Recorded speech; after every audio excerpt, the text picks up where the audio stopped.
Welcome to an overview of the Giza necropolis. Here.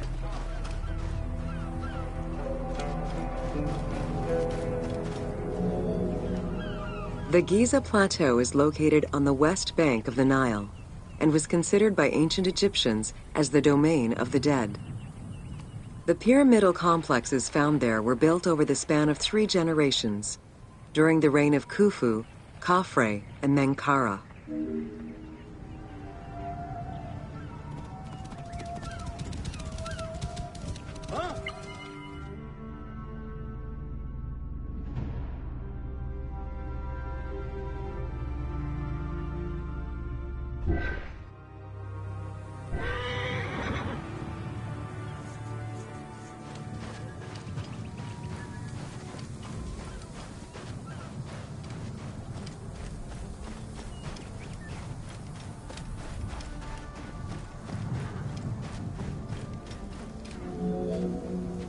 The Giza area, now famous for its 3 pyramids, is part of a wider grouping of funerary complexes.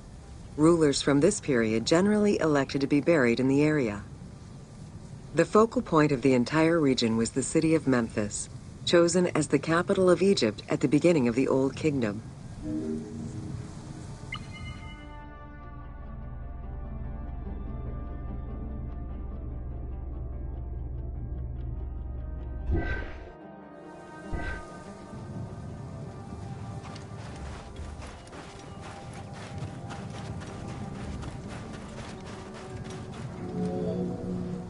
The placement of the Giza monuments, and particularly that of the pyramids, followed a practical yet strict alignment. First, they focused on cardinal points, and then they accounted for the natural geology of the plateau.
Welcome to Secrets of the Great Pyramid.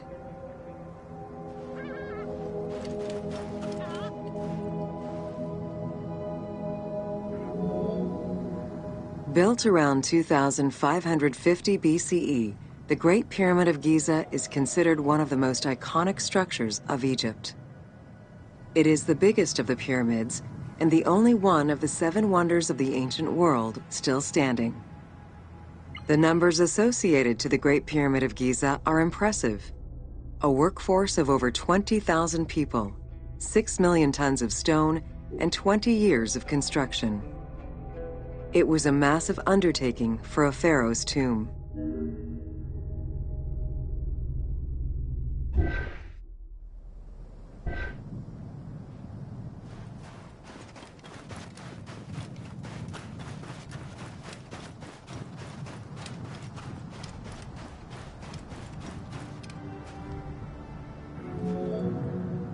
The construction of the Great Pyramid was also a display of power and opulence on the part of Khufu.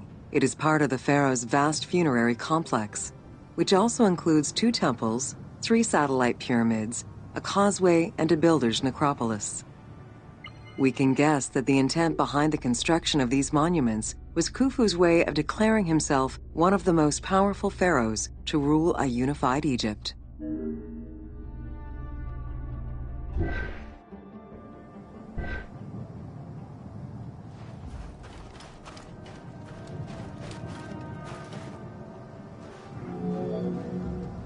New insights into engineering and ancient Egyptian culture are still being revealed over 4,500 years later. For example, a recently unearthed papyrus offers a glimpse into the life of a tradesman at the time of the pyramid's construction.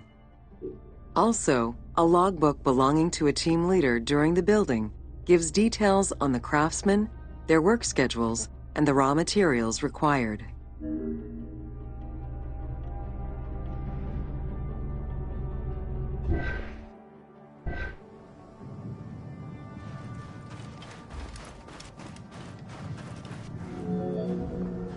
It is interesting to note that by Cleopatra's time, the pyramid's celestial purpose, its construction, and the function of its mysterious inner chambers was already unclear. Today, it is only through dedicated research that we have begun to grasp some of the Great Pyramid's mysteries.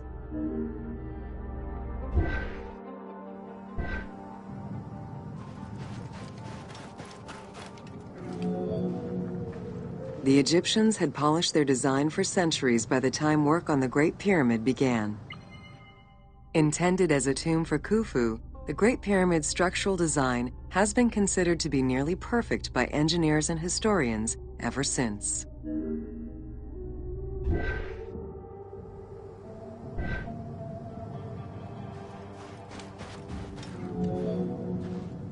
Precisely oriented north-south to the 4 cardinal points of a compass, the length of each side of the Great Pyramid at its base was 230 meters, and its original height was 147 meters.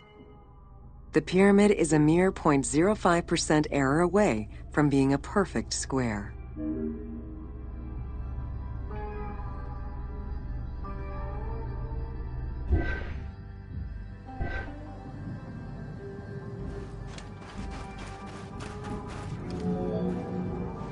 In order to achieve the shape of a true pyramid, the design required many considerations in the planning phases as well as precision during execution.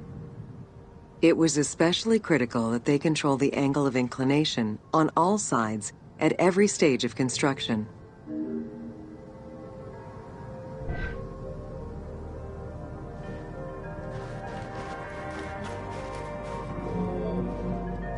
Materials for the Great Pyramid consisted of quarried limestone blocks, weighing between 2 to 15 tons each. The methods of moving these blocks into place is still debated by architects and Egyptologists. The precision of its design in an age with only soft metal tools, as well as the enormous scale of its construction, make the Great Pyramid one of the most impressive feats of human engineering.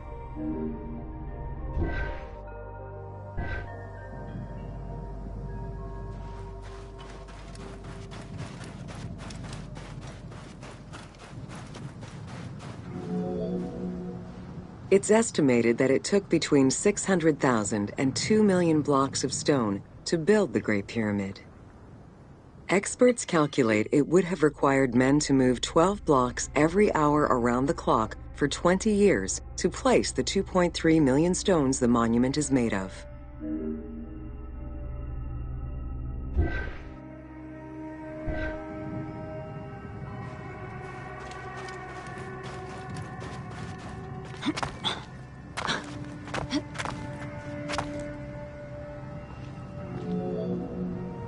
While the interior chambers were built with red granite from Aswan, most of the pyramid was made from local limestone, weighing between 2 to 15 tons per block.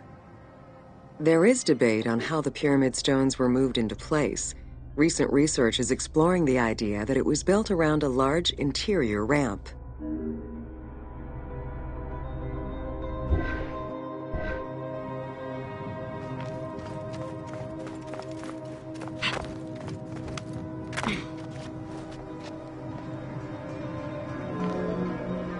The recently discovered logbook confirms that the high-quality limestone of the outer casing was brought by boat across the Nile from a quarry in Tura.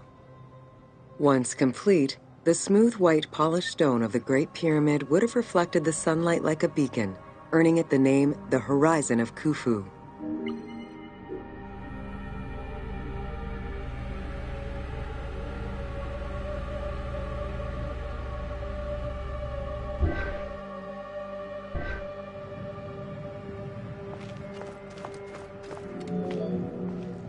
Over the centuries, thieves and travelers attempted to access the Great Pyramid numerous times. Ancient writings describe details of its interior, proof that some made their way within, though who gained entrance first and when is unknown.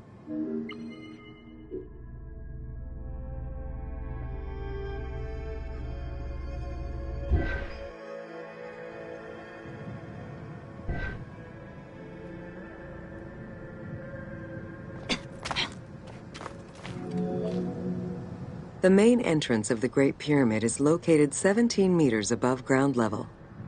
It faces north, likely in order to align with the North Star. Though the entrance passageway had been discovered in antiquity, any further access into the Great Pyramid was stopped by massive vertical slabs of rock. As such, present-day visitors to the pyramid must use the robber's entrance.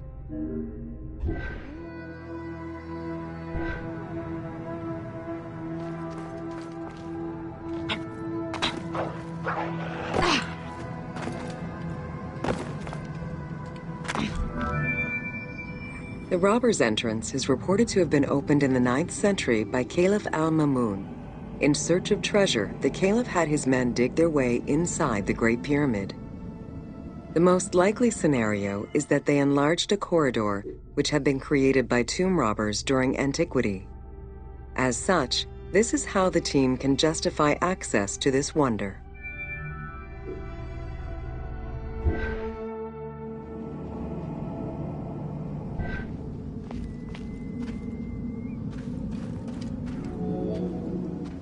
Attempts to gain entry to the Great Pyramid and uncover its potential secrets continued throughout the centuries.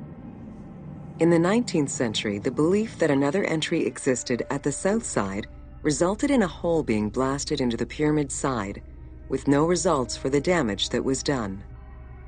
While the search is still ongoing today to uncover more hidden rooms and passageways, conservation is the primary concern of all such efforts.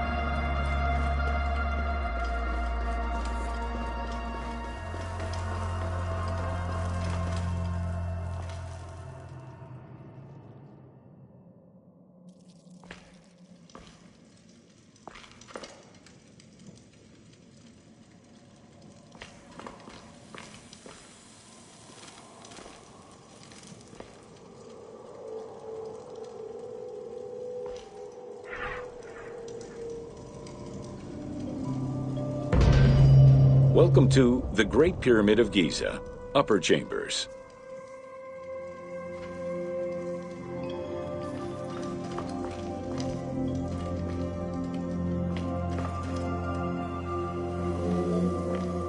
The ascending passageway of the Great Pyramid provides a direct path into the Grand Gallery and is accessed 30 meters from the entrance along the descending corridor.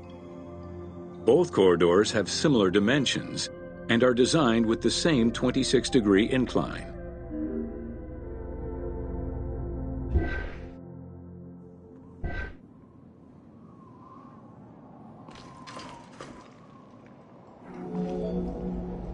The ascending corridor has smooth masonry on its walls, and the layout includes many trapezoidal stones. Both the floor and ceiling of the passageway indicate that the passage was enlarged, possibly during or after the funeral, to allow workers room to move granite blocks meant to plug the corridor.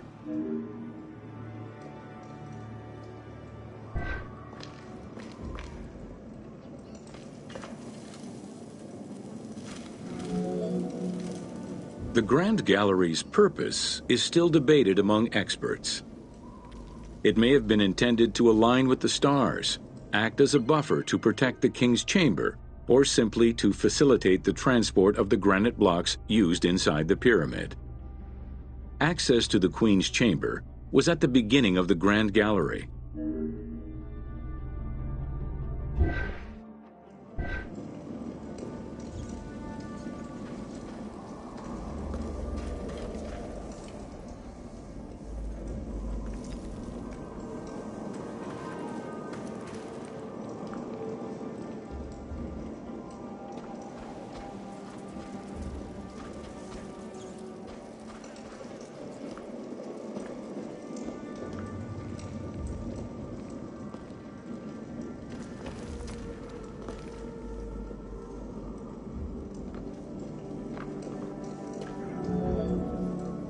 Though this room is referred to as the Queen's Chamber, it is believed that there was no queen buried here.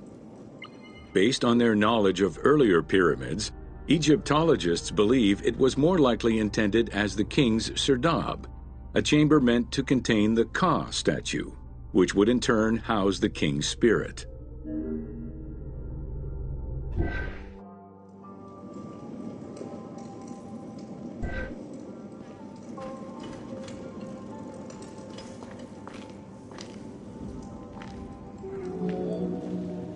Situated exactly within the pyramid's center, on the east-west axis of the pyramid, the chamber has a vaulted ceiling and measures 5.7 by 5.2 meters. In the eastern wall, there is a niche tucked away in a small corbelled archway, which may have originally held the Ka statue. Behind this niche is another smaller hole, possibly dug out by thieves in search of further treasure.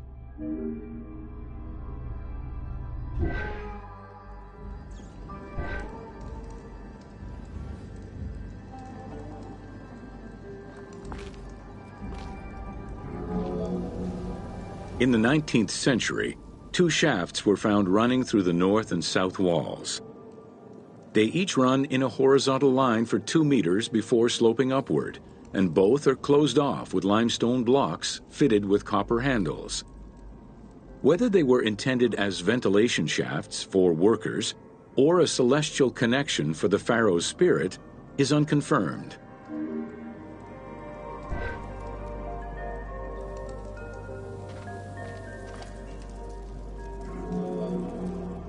A recent scan of the room indicated the presence of an unknown cavity hidden behind the north face of the walls over the descending corridor.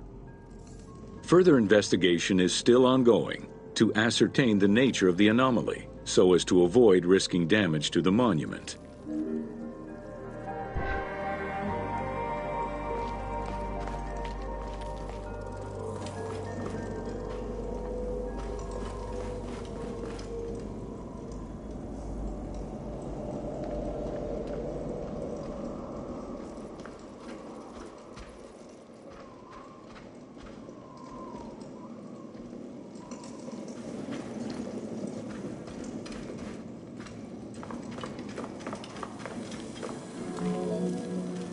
Khufu's architects were possibly influenced by earlier rhomboidal pyramids when designing the gallery.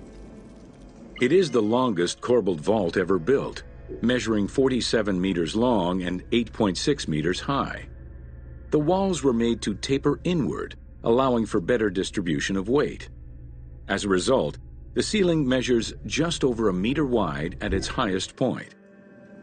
Though this construction technique is present in other pyramids, few have the same precision and stability.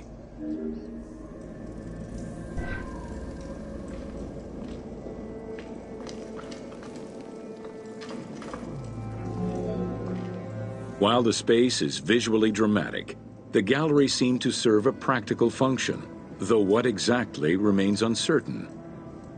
Still, the wall design was undoubtedly meant to contribute to the stability of the structure, and its floor may have helped workers move the materials. A channel runs along the middle of the room. A movable floor originally rested in this central recess.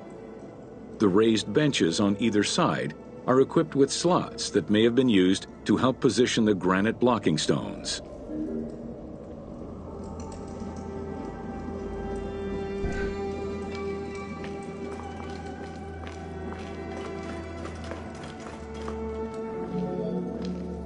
At the end of the Grand Gallery is the entrance to the antechamber leading to the King's Chamber. Directly above, there is another narrower horizontal passage that connects to the top of the King's Chamber and allowed the workers access to the weight relief rooms.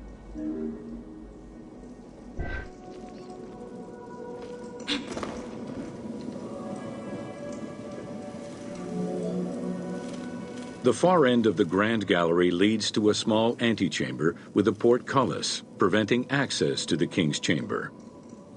The portcullis was composed of 3 separate granite slabs. They were designed to be lowered into place and seal the chamber after the burial of the king. The grooves dug out to hold the slabs in place are still clearly visible to this day.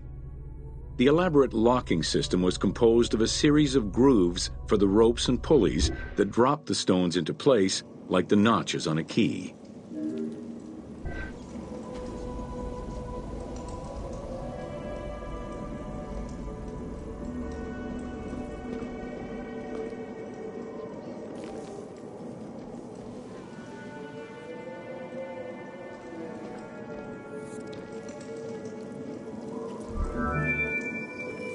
For the purposes of the game, the team elected to remove the portcullis slabs in order to grant the player access to the King's Chamber.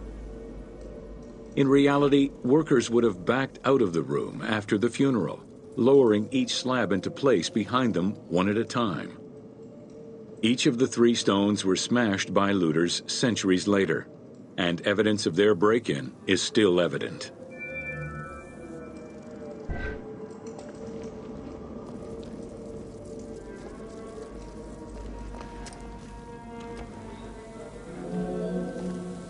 The King's Chamber is built entirely out of red granite. The King's Chamber measures 5.8 meters in height. It has an imposing cover of 5 stacked levels above, with granite beams weighing 25 to 40 tons each. The uppermost level is surmounted by a vault of stones, arranged in chevrons to bear the enormous structural load.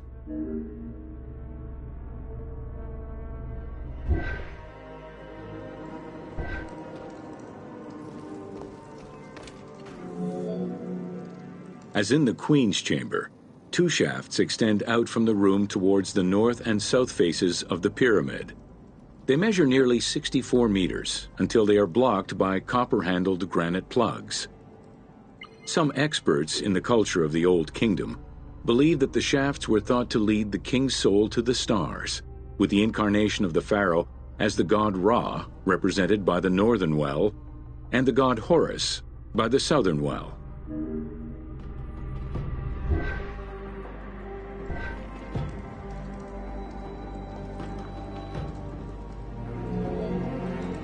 There is a granite sarcophagus at the west end of the room, but it is the concealed construction inscriptions left by workmen on the roof's stones which verify this as the resting place of Khufu. The sarcophagus was recorded as being empty when it was discovered, and its design indicates that there was once a lid in place. It's possible that this sarcophagus is only a cenotaph in memory of the pharaoh, but was never actually meant to receive the body.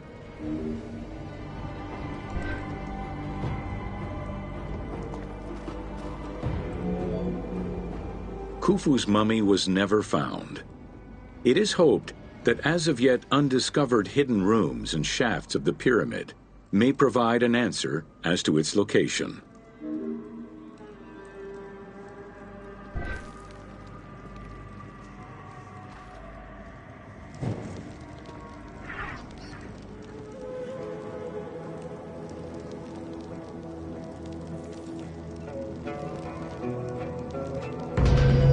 Welcome to Jean-Pierre Houdin's Theories.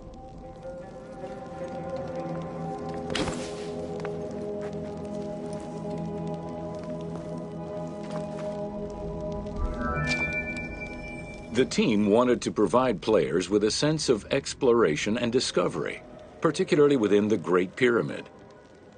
As such, a decision was made that the internal design of the monument in the game would reflect Jean-Pierre Houdin's theories.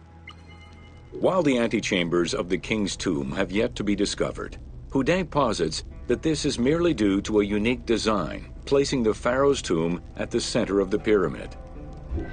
The entire tour you are about to take was designed along Houdin's hypotheses.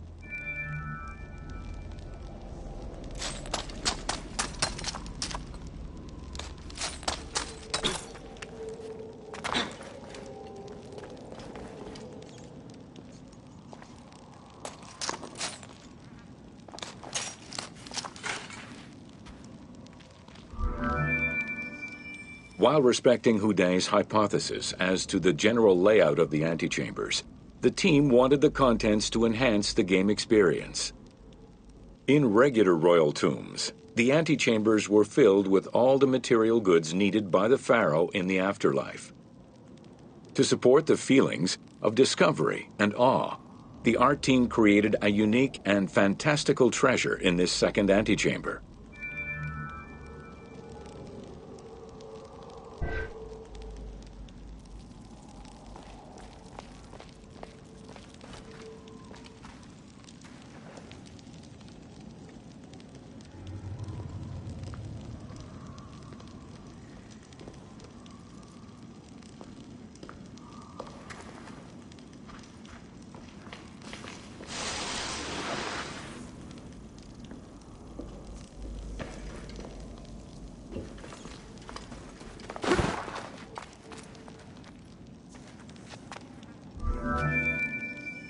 With this structure in mind, one can easily assume that the pyramid's entrance would have been connected to the two antechambers.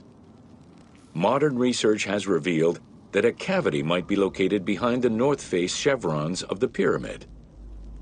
As such, the team chose to create this area for the player to explore. Here is where Houdet believes that the priests and nobles would have exited the pyramid after the burial ceremony.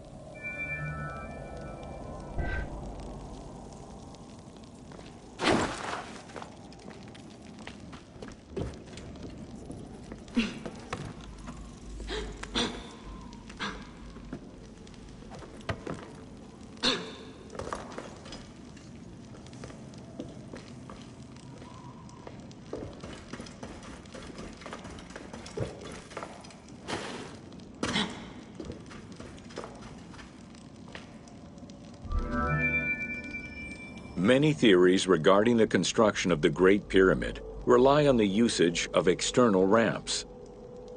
However, Houdet believes an external ramp would have been too steep for the upper portion of the pyramid. This is why he posits that there were two ramps. An external ramp for about half of the height of the pyramid, which then became an internal ramp for the second half.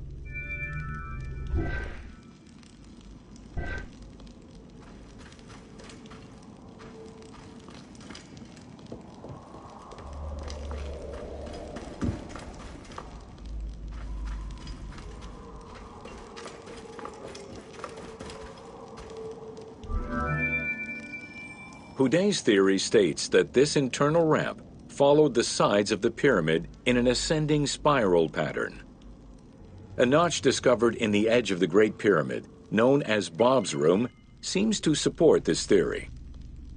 Located at the corners of each edge of the pyramid, these large rooms would have allowed workers to turn the stone by 90 degrees, allowing them to continue the ascent. The team chose to create rooms such as this one, bringing Houdet's hypothesis to life.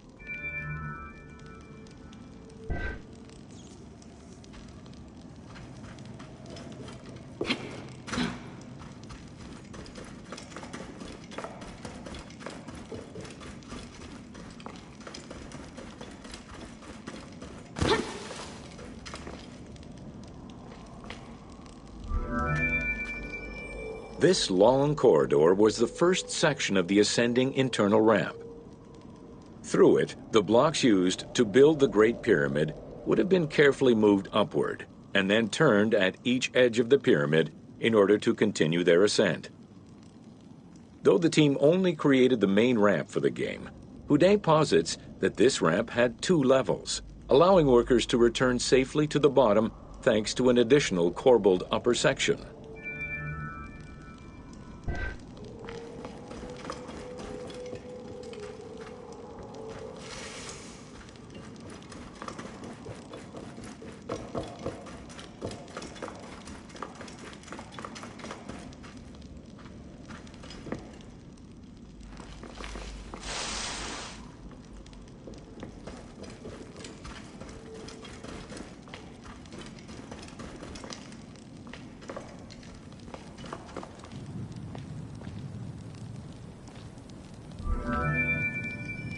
According to Houdet, the start of the inner ramp was located at the base of the southeastern face of the pyramid.